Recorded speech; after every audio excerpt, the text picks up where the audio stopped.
remember being about 5 years old. My mom drove me and my brother to the park, and my brother disappeared. He went to his friend's house. That was whatever. And I ran away from my mom after she told me repeatedly to stay with her. So I ran off. But she said she was going to sit in the car and just watch me play. You know, she wasn't watching. That's my mom. She never watched me. And I had gone inside the park area and slid down the slide, and my kidnappee popped out from underneath the slide and grabbed me. I was gone for about 2 years, and finally he decided to leave me back where he took me. And so he brought me to this park, left me here, told me to call my mom. I called my mom, she came and got me. And probably about 8 years old, I thought life was actually going to be going good, you know. I thought things were going to take a turn for the best, but it all crashed again. I came back here to face it when I was about 14 years old, and it happened again. I saw the same guy come walking down the trail, and I recognized him, but I didn't know where at first, and so I had asked him, I was like, do I know you from somewhere?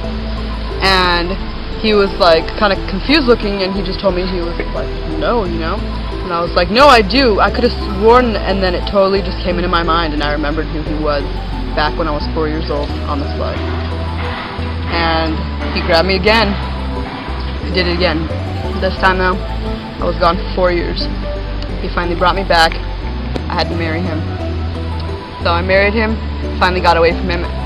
4 years later, I am 17 now, going to be 18. And I am back at the park where it all began. The most familiar memory that I have is just it was the closet. He was always putting me in the closet.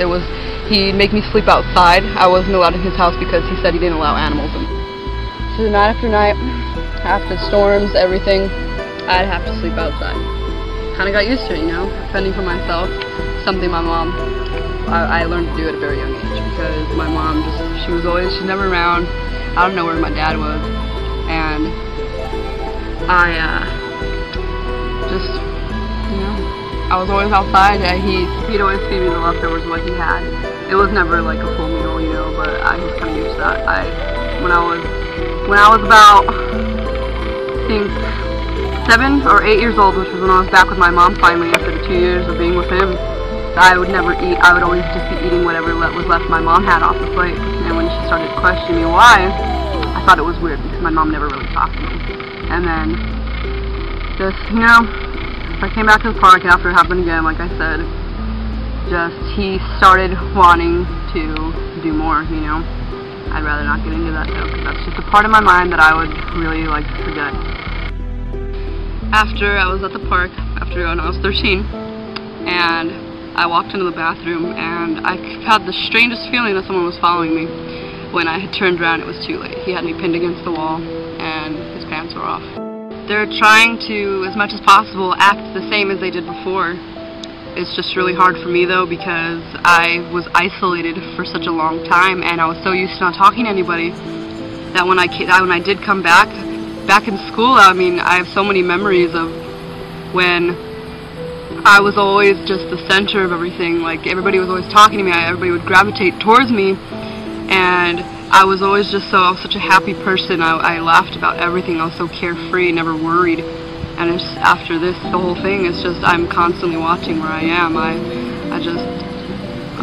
not a loud person anymore. I don't talk. And when I do, it's only about the incident.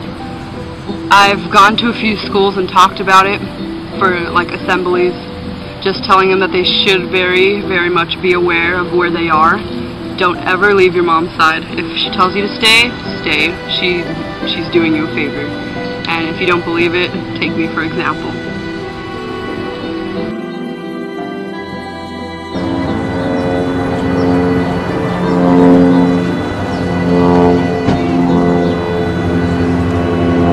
This is the road to where it all started.